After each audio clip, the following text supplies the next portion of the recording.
it's evident. I think Thomas O'Toole is the outsider in this one. Yeah, he is indeed. We're all talking about Tommy Hyde this week. He's a really good kid from Cork coming up, you know, and it's unfortunate, you know, we don't have Joe Ward in the way he's out injured, which is unfortunate because everyone wants to see Joe Ward fight.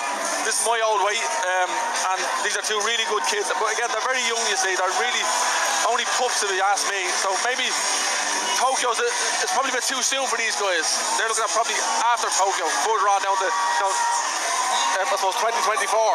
So I suppose the winner of these will fall into the high performance and will learn their trade and get better over the next number of years. But I don't think any of these will put up with Joe Ward at the moment. He's in his prime now and he's beating all around him. But a senior title is still a senior title, and it's going to be fantastic for them tonight. I was going to make that point. Yeah. You know, I mean, these don't come around too often, and especially when you're in the same category as one of the leading Irish boxers like Joe Ward. So they'll both be absolutely going for this, won't they? Oh, definitely. As I said, it's a senior title, and it is unfortunate Joe is not here because I'm sure the lads would like to test themselves against Joe to see where they're at on that bracket. But unfortunately, he's not here. But again, it's a senior title up for grabs, and it's going to be a tight one, I think. All right, final word, Andy. Hyde has come in with a lot of hype and a lot of backing behind him. You know, he's the son of a famous boxing manager in Cork, and his uncle was a senior champion himself. But O'Toole's here, and he's here to prove a point. He's not in the final for no reason, so he's earned his spot here, and he'll be in the fight, and he'll be here to win it. Bhíonn Tahar Aganis Chornolio Cuba Vuiga Crev and Darwin Fuiro agus Egnaclí Olympica agus a Join Ganarus tá scéal mór agutsa mai elar a hin hanahar a right out.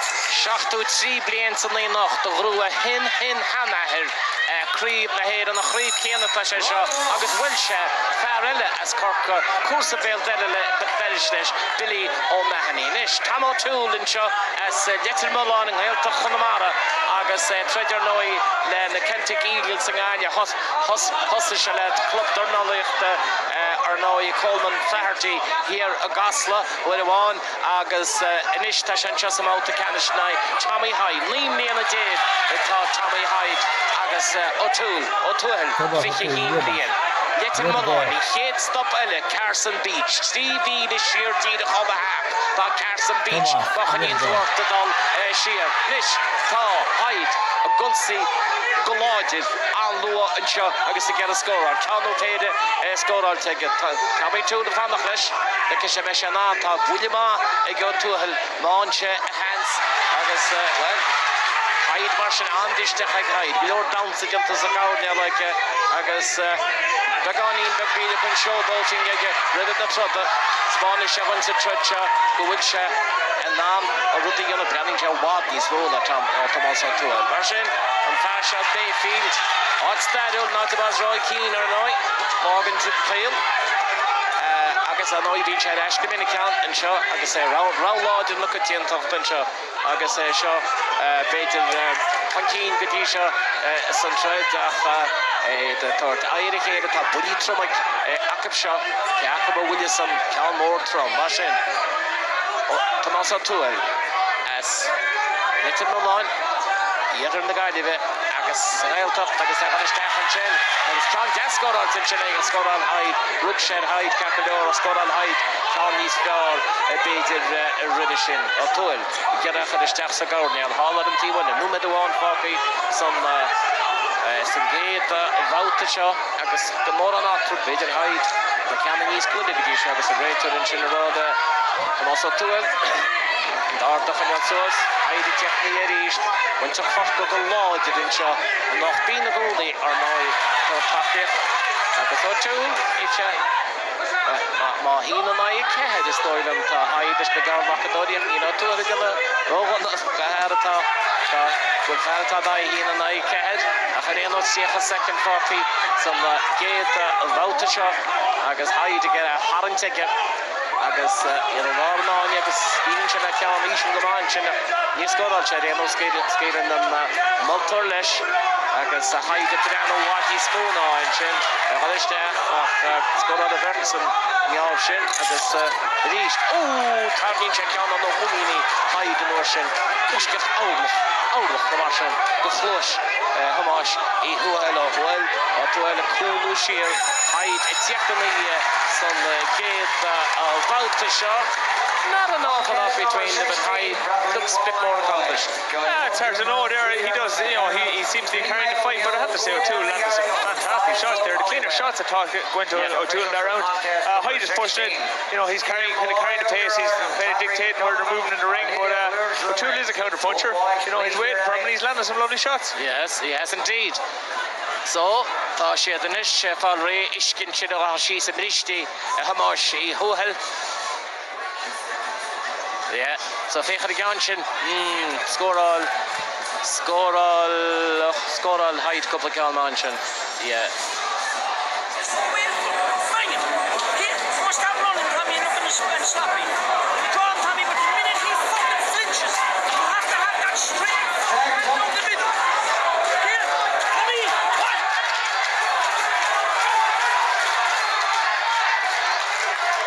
Okay, bout to do, Marshall. And also to let's let him along and out to Connemara Shingensi. It's a Gaudiel Jarag agus Tommy Hyde. Mím Lena Jake Beach. As Mayfield Gorkin. Agus a ríist to the Tossigama. Son Dara about to show Maraducha. Maradur Darren and Chin counter puncher of Fanachnish. Good on the Shanton sees a chin tag at Chahane Ash. Agus and I can't take a mate to go hugging here about the Chin arm dish. Good Joe, now be over or some rater. I should them up. Lauren on you, unsure. Agus Helavan in year from the Hayden. January Treasure in and out for you. Agus yet Catherine a big Yuvanish, T. Torn Yagas Halawatel, Gahadid, Shears the Hill on Yagas Hala out, the top bathroom. The Darnon Eva Rosh and Sanyo Leash and Nina Hatinere, like the Fluffy Olympic and Roddy Nuggets of Doye. Agus need Fatis a big or two with a Tasha Pro, of Rule, the Stafsa Gaudel, all at a Tiva Laganonia. This was got Trunch, I can't death, very death, and Jenega. Here it has got all take it. Agus O'Toole and Dish, Agus Maratuchet. He reigned in a top 10 chance one shot. He can't take Kenny Egan. Let it have Bert's of Audi. He faded at the raw. Not even. He been sad. Agadari of Keta. Well, Etarlo. Martian. O'Toole. Don't know, thanks to Stigajo. And doubt for you. Leave the second party. Son down about the shot. Agus Hyde. He'd had one in Ashkanish. Kadisha Arenos. Tommy O'Toole. Cool sheer, Tasha, out of the wall at a light. He slew the Hyde, Tasha, a tread, fish to go, Agus Hyde to get a hard ticket. Also, get Chinese lodger and I, Bader, Agus Baganin, and he's Trina, a story of a great tension of out there. Tommy O'Toole, the thought, Fogro, the Holish and Finters, and no, the Hyde technique, get a landal after O'Toole, and being the good old family check with the chest. I can't check your pay the margin by O'Toole, one chest that Lamet, and the plus and China, August the Puzzle Loop of the Guardian Chin, we hide and the rope, Elisha, the Clone Loopy, the Guardian back on the rope, Chin, August O'Toole, it is, it's your Frankie, Shaquin to hide in Smack, Ocarerta, Shaquin to that Harantishta, the Downey Mora, score on Mar, Tommy O'Toole to give a fight, the Shakim of Pikes and Chin, having Chadash, the Hall and Chin, the Tower, the East, hide it East, is there on the Walla, after O'Toole, what do you want it? I was on O'Toole, let's let him on. Of course, so was fear show and show, August Bader and Keen and show, so start notion to feel all this, the arm Dakar Rog, Joe, come with Deputy did it on the down about and show, August Thomas Sharag, he's passing on to that pain and the face moment show, Spugner 102, Mission Dakar Mahat Shadorshin, he met Hagar Shin the whole, the end of round 2, and I tell you, this is closer. About the talk, Rish.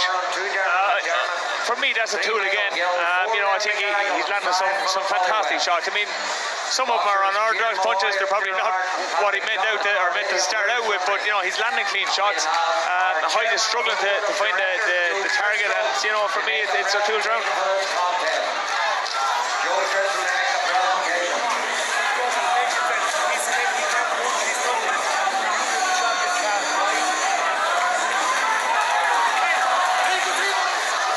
Should mention the guy you mentioned good out. Obviously a chin a bake. Oh, be. Michael O'Donoghue Chinese tuisce sin chéad duine a thug baró go Adam Hession ceann go ghabhnálí mór an na híe agus bhí se na ghuiceige mar leidín do bítecha Adam Hession. Chanis se Tom O'Toole Tomás O'Toole etláán na Tommy Hyde seo hé an síba a bát agus a méid cainte a rinne siad sa gairnéil le Hyde níl siad sásta le Hyde a chuíhúil se i dornáíochta do bán ná riomh. Ní teas agus ní dóla go sé héin an sásta le séin a minute. Beigur hí te go treid réad a chuinte seo. Mána man is siúach má chuidir tú fearras le a bóán túl túchan a mó go mór a ní héidir siad sin ar a rútabe. Láran áin tríb a báta. O túil a Stefan, Tommy a Stefan sin, chuig an gagan iníisiú, túr an réitear flog a hófií sin, ach ní na puinte cáilte ná páta mar sin ige. Tá sé ríist bhá náin agus Tommy Cursúas, o túil a Cursúas, a bhár do gádan is a gerabe dacha. Tá sé cínta glán i Tommy Hyde. Éon dul feig sa ríist beidir ná túil, ceann ábhar, counter an sin, wai o túil, go hála ar fád. Tá sé cínta a Hyde a bhaid tíiste, ó sin, agus tá o túil a teachtar eisle a hárta, Ní scóráil sí sin ar ábhar chluise ach tíiste an dáda. A tú scóráil leis na head in knuckle part of the glove. Sin nach chuid point sí scóráil. Ní bhá i bheith bóla leis an tíbhaiste. Náte tá na barilach ní fúdin sé sin. A lá an áin se leis agus céal. Nó bheith ceach a cúd second fáci san tíb a bhát agus haid a harint leis mar a feid cear bheith tarn seanháda i digí ach tá an cawdeoil sin rára de cínta ó túl. Gan ó túl é ná déir tá sé cuneal ó gníiminn seo agus a cuneal fan cí.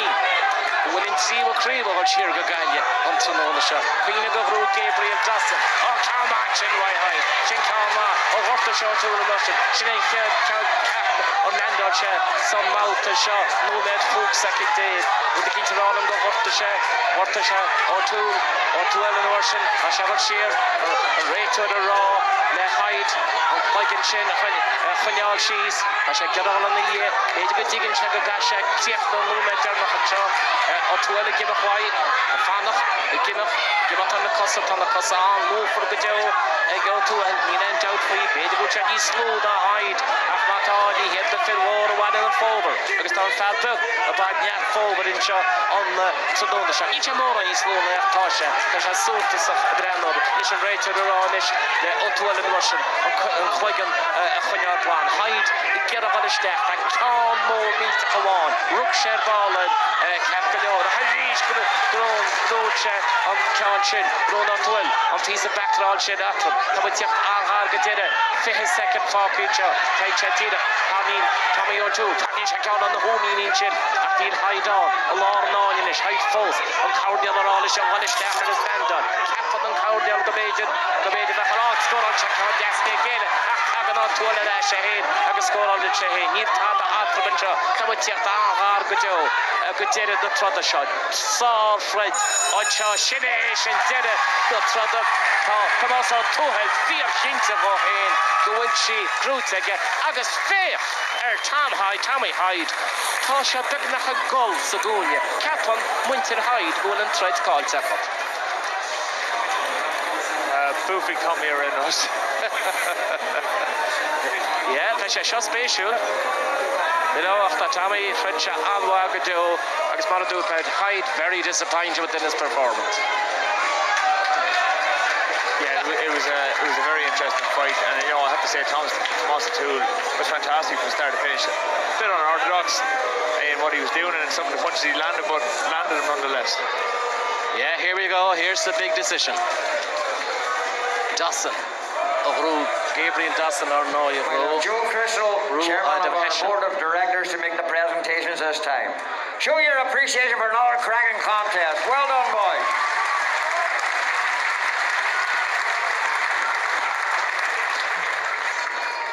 And the winner of that contest, and Liffey Crane Higher Elite Champion at 81 kilos for 2019 on a split decision, 4-1.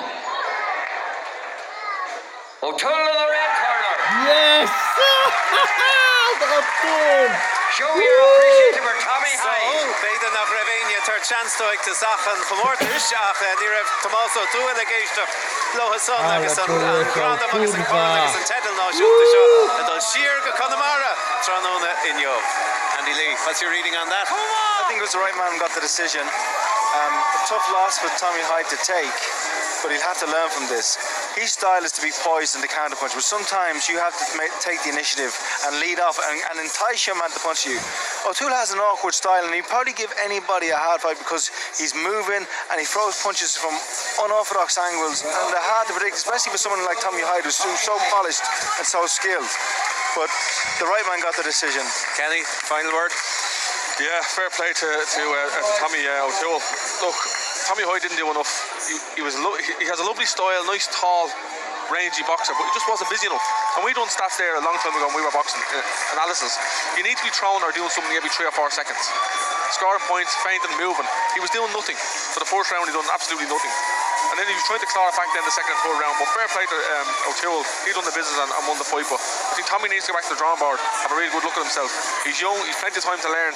But from that performance there, he didn't deserve to be a senior champion. All right, so Shin Fuckler Crew and son Kennedy and Carcalor. Okay, Chian Chaibna Delamar Shin, either Kieran Malloy agus Patrick Donovan, Becky Count Shochoma, so Fanny Ling, Tracia Brisha, maybe the rash the style Nashunta.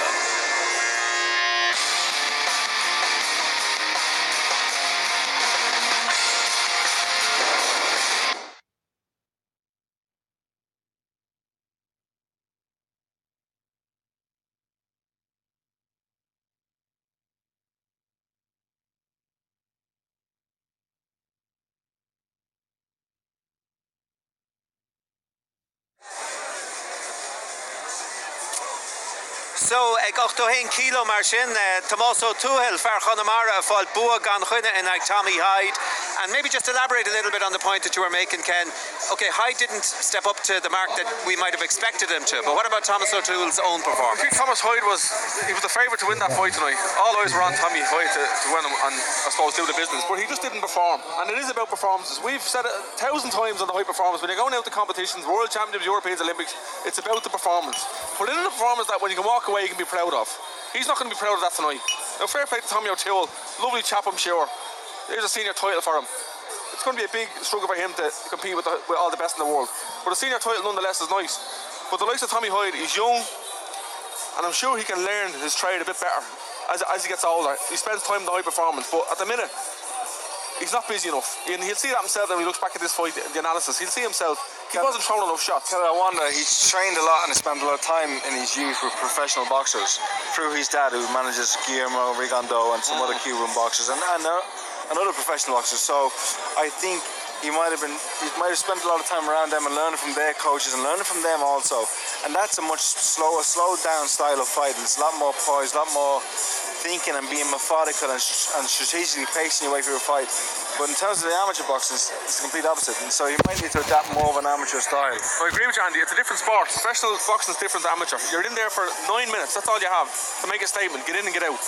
He didn't get going at all in first, second or third round. He had a few slaps in the third. He went through a few shots. But he wasn't busy enough. Full stop. He just was not busy enough. Okay, but what about Tommy O'Toole himself? I know that you're very taken with the style of Tommy Hyde, and I know that you're saying, okay, he didn't come up to the mark today. But what about Tommy O'Toole? I mean, that was a victory that he really ground out, and he was very courageous, I thought. He came to the National Stadium, as was mentioned, as an underdog. All the eyes were on Hyde there to win that title tonight. So he came out, he stuck to his game plan. He got the points, he scored the points, and he was on the toes. He was a bit, what would you say? He was a bit awkward, I suppose, at times, but he was still scoring, and he wasn't allowing Tommy to land at all. And that's what boxing's about. It's about scoring and it's about defence. Ken, briefly, now that he's Irish champion, he might get an opportunity to go into the high performance, and they can polish that natural raw talent that he has, because he obviously has talent, because he was throwing and landing good shots there. Yeah. And so we'll see how he progresses over the next year. Yeah, Begla Feshkin, Carcalor.